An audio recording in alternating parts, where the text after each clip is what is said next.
अस्सलाम वालेकुम। आज का हमारा टॉपिक है हॉथॉर्न स्टडी ऑफ लीडरशिप। इसमें हम ये देखेंगे कि हॉथॉर्न स्टडीज़ में लीडरशिप के बारे में क्या क्या बताया गया है।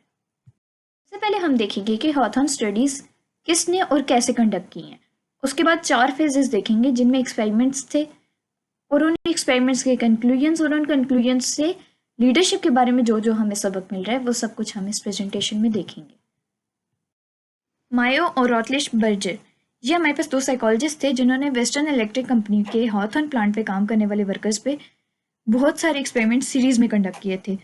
और क्योंकि ये हॉथॉर्न प्लांट पे काम करने वाले वर्कर्स पे कंडक्ट किए थे, इसलिए इन स्टडीज़ को भी हॉथॉर्न स्टडीज़ का नाम दिया गया। और ये एक्सपेरिमेंट्स 1924 से लेकर 1932 तक किए जाते रहे। शुरू में तो उन्होंने सिर्फ रोशनी का वर्कर्स की प्रोडक्टिविटी पे इफेक्ट चेक किया था, लेकिन वक्त गुजरने के साथ साथ उन्होंने इसमें सोशल और साइकोलॉजिकल फैक्टर्स भी फाउंड करने शुरू कर दिए थे। यानी कि पहले वो सिर्फ फिजिकल फैक्टर्स का वर्कर की प्रोडक्टिविटी पे इफेक्ट चेक कर रहे थे, लेकिन टाइम के साथ साथ उन्हें ये लगा कि सोशल और साइकोलॉजिकल फैक्टर्स जो हैं वो भी एक इंसान की प्रोडक्टिविटी पे अफेक्ट कर सकते हैं। तो रिसर्चर्स का सबसे पहला एक्सपेरिमेंट जो था वो था लाइटनिंग से रिलेटेड, यानी कि लाइट इंटेंसिटी की, लाइट इल्यूमिनेशन की वर्कर्स की प्रोडक्टिविटी पे क्या असर हो रहा है। 2 ग्रुप्स बनाए थे उन्होंने, कंट्रोल ग्रुप और एक्सपेरिमेंटल ग्रुप। कंट्रोल ग्रुप में जो वर्कर्स को नॉर्मली जितनी लाइट इंटेंसिटी यानी कि रोशनी की मिकदार वो देते हैं उतनी ही दी है नॉर्मल कंडीशंस के मुताबिक। लेकिन जो एक्सपेरिमेंटल ग्रुप था उस पर उन्होंने एक्सपेरिमेंट्स किए हैं डिफरेंट लाइट इंटेंसिटीज यानी कि रोशनी की मिकदार को कम ज़्यादा करके। उन्होंने ये देखा है कि जो है अगर एक्सपेरिमेंटल ग्रुप की लाइट इल्यूमिनेशन कम भी कर दी जाए, यानी कि उन्हें रोशनी कम भी दी जाए ना एक्सपेरिमेंटल ग्रुप को, तो भी उनकी काम करने की जो रफ्तार थी वो कंट्रोल ग्रुप के साथ बराबर जा रही थी। तब तक जब तक कि चांद की रोशनी के बराबर, यानी कि चांद की चांदनी के बराबर रोशनी कम ना कर दी जाए। और ये तो नॉर्मल है कि इतनी रोशनी में कोई भी सही से नाजुक या बारीकी वाला काम नहीं कर सकता। तो खासा कोई डिफरेंस नहीं था इस फिजिकल फैक्टर का उनकी वर्किंग प्रोडक्टिविटी पे। दूसरे नंबर पे जो हमारे पास एक्सपेरिमेंट्स आ जाते हैं वो आते हैं relay assembly test room experiments. जो ये वाले एक्सपेरिमेंट्स थे, इनमें उन रिसर्चर्स ने क्या किया था कि फीमेल के एक छोटे से ग्रुप को, यानी कि जो फीमेल वर्कर्स थी उनका एक छोटा सा ग्रुप लेके उन्हें अलग अलग ब्रेक्स पे, अलग अलग टाइम इंटरवल्स पे, यानी कि उनका सारा काम करने का स्केड्यूल चेंज करके और बहुत ही फ्लेक्सिबल, यानी कि उनकी ब्रेक्स की टाइमिंग उन्होंने ज़्यादा कर दी या ब्रेक्स की क्वांटिटी ज़्यादा कर दी, वर्किंग आवर्स में चेंजेस ले आए। मतलब 2-2 घंटे बाद उन्हें ब्रेक दे दी, फॉर एग्जांपल 2-2 घंटे बाद उन्हें ब्रेक्स देनी शुरू कर दी, रिफ्रेशमेंट्स प्रोवाइड करनी शुरू कर दी। और जब इन्होंने देखा था कि इतनी रिलैक्सेशन देने के बावजूद भी वर्किंग प्रोडक्टिविटी सेम थी, मतलब जो नॉर्मल सिचुएशंस में थी और जो इस रिलैक्स सिचुएशन में वर्किंग प्रोडक्टिविटी सेम थी। लेकिन क्योंकि उन्हें अलग रूम में रखा गया तो उन्हें ये डर था कि हमें देखा जा रहा है, और जब उन्हें नोटिस किया जाने लगा तो उसके बाद उन्होंने काम करने की रफ्तार तेज़ कर दी। इस इफेक्ट को कहा जाता है हॉथॉर्न इफेक्ट, यानी कि वो लोग जिन्हें ऑब्जर्व किया जा रहा हो या वो वर्कर्स जिन्हें ऑब्जर्व किया जा रहा हो, तो ये एक साइकोलॉजिकल उनकी माइंड सेट है कि हमें ऑब्जर्व किया जा रहा है तो उन्होंने अच्छा आउटपुट देना है।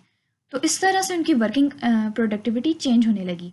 देखा तो फिजिकल फैक्टर्स जा रहा था, यानी कि ब्रेक्स देना या रिफ्रेशमेंट्स देना ये तो उनकी बॉडी को सेटिस्फाई करे, लेकिन मेंटली उनके माइंडसेट को क्या चीज़ ज़्यादा आउटपुट देने के लिए इन्हेंस कर रही है, वो था ये कि उन्हें ऑब्जर्व किया जा रहा है। इसीलिए इस इफेक्ट को हम हॉथॉर्न इफेक्ट कहेंगे। मैस इंटरव्यूइंग प्रोग्राम हमारे पास आ जाता है जिसमें उन्होंने 21,000 एम्प्लॉयज़ से इंटरव्यू कंडक्ट किया था। स्टार्टिंग में तो उन्होंने उनके काम से रिलेटेड बहुत ही कम्प्लेक्स क्वेश्चंस उनसे पूछे थे, उनके प्लांट से रिलेटेड, उनके जो मशीनरीज वगैरह हैं उनसे रिलेटेड। लेकिन आहिस्ता आहिस्ता जैसे ही उन्होंने इरेलीवेंट क्वेश्चंस पूछने शुरू कर दिए हैं, जैसे कि उनकी फैमिली से रिलेटेड, उनके सोशल इश्यूज़, उनके फाइनेंशियल इश्यूज़, उस सुपरवाइज़र या इंटरव्यूअर ने थोड़ा सा फ्रेंडलियर बिहेवियर शो किया, तो ये देखा गया कि जो वर्कर्स थे उन्होंने बहुत अच्छे तरीके से काम करना शुरू कर दिया है। तो यहाँ से ये देखा गया, रिसर्चर्स ने ये देखा कि जो स्टाफ की वर्किंग एफिशिएंसी है वो उन्हें मॉरल सपोर्ट प्रोवाइड करने से भी ज़्यादा होती है। यानी कि फिजिकल फैक्टर्स तो हैं ही हैं, उन्हें इंसेंटिव्स दे दिए, उन्हें पे दे दी, लेकिन उसके साथ साथ एक सुपरवाइज़र का मेंटली अपने वर्कर्स के साथ कनेक्ट करना बहुत ज़्यादा ज़रूरी है। और उन्होंने ये देखा था कि जितना जो सुपरवाइज़र है वो फ्रेंडलियर बिहेव कर रहा था, उतनी ज़्यादा उसके वर्कर्स एफिशिएंटली अपना काम पूरा कर रहे थे। उसके बाद हमारे पास आ जाता है bank wiring room test. Bank wiring room test या एक्सपेरिमेंट्स में उन्होंने क्या किया था कि कोई भी कंडीशन चेंज नहीं की, कोई भी रिलैक्सेशन प्रोवाइड नहीं की, बस इतना किया है कि 14 लोगों को एक अलग ग्रुप में कन्वर्ट कर दिया है और उस ग्रुप को ऑब्जर्व करना शुरू कर दिया है। उस ग्रुप में हर बंदे के पास 3 डिफरेंट काम थे, लेकिन उसकी आउटपुट उन्होंने एक ही प्रोवाइड करनी थी। यानी कि किसी प्रोजेक्ट पे काम करने के लिए दे दिया, हर बंदे का अलग अलग काम है, लेकिन उन्हें एक टाइम दे दिया है कि फॉर एग्जाम्पल 6 माह में आपने ये प्रोजेक्ट देना है। तो वो जो वर्कर्स थे, ये देखा गया कि उन्होंने इनफॉर्मल रूल्स बनाए हैं। यानी कि उन्हें 6 माह दे दिए गए, वो अपनी मर्जी से आते थे, अपनी मर्जी से जाते थे, क्योंकि उन्हें पता था कि हमने 6 माह में काम कर लेना है। जब उन्हें पता था कि ये 6 माह इस काम के लिए बहुत ज़्यादा है, उन्होंने अपने ही रूल्स बना लिए, अपनी मर्जी से काम करना शुरू कर दिया। किसी ने ज़्यादा टाइम पे, किसी ने कम टाइम पे, जैसे उन्हें आसानी लगी वो काम करने लगे।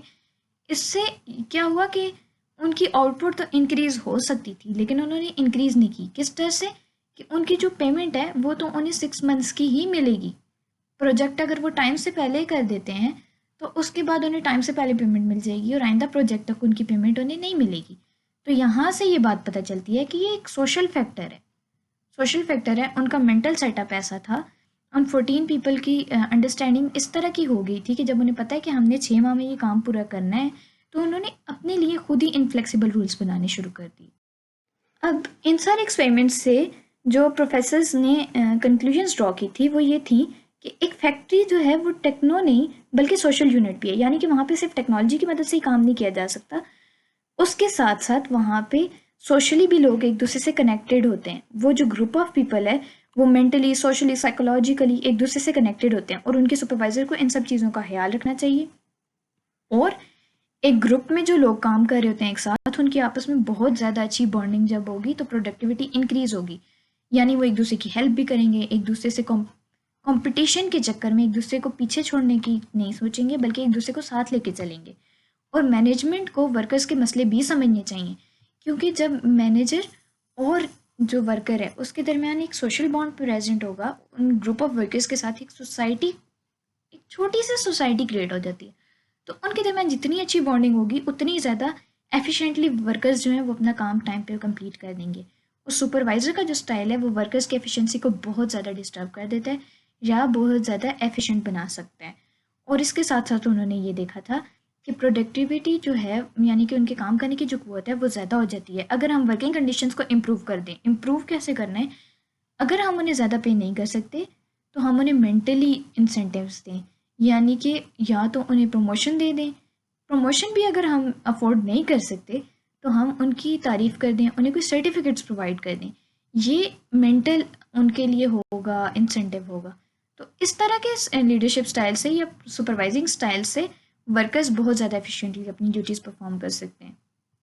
अब हाथन स्टडीज से लीडरशिप के बारे में ये स्टाइल कंक्लूड किए गए थे कि इंडस्ट्रीज में प्रोडक्टिविटी तभी इंक्रीज हो सकती है जब उस लीडर में इंटरपर्सनल स्किल्स, यानी कि दूसरे लोगों से मेंटल ताल्लुकात कायम करने की, दूसरे लोगों को एक रिलैक्सेशन प्रोवाइड करने की या दूसरे लोगों को मेंटली सेटिस्फाई करने के स्किल्स होंगे।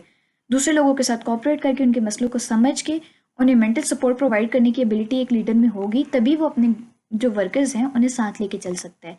मायो और रोटलिश बर्जर ने ये देखा था कि लीडर को ना सिर्फ प्लान, डिसाइड और ऑर्गेनाइज करना होता है, बल्कि उसके साथ साथ एक लीडर में एक इंसानियत का एलिमेंट भी होना चाहिए। इंसानियत का एलिमेंट ये कि उसकी इंटरेक्शन अपने वर्कर से ज़्यादा होनी चाहिए, उसे उनके मसलों को समझना चाहिए और अगर वो उनकी कोई हेल्प नहीं कर सकता तो एटलीस्ट उनके साथ स्ट्रिक्ट बिहेव नहीं करना चाहिए। Thank you so much.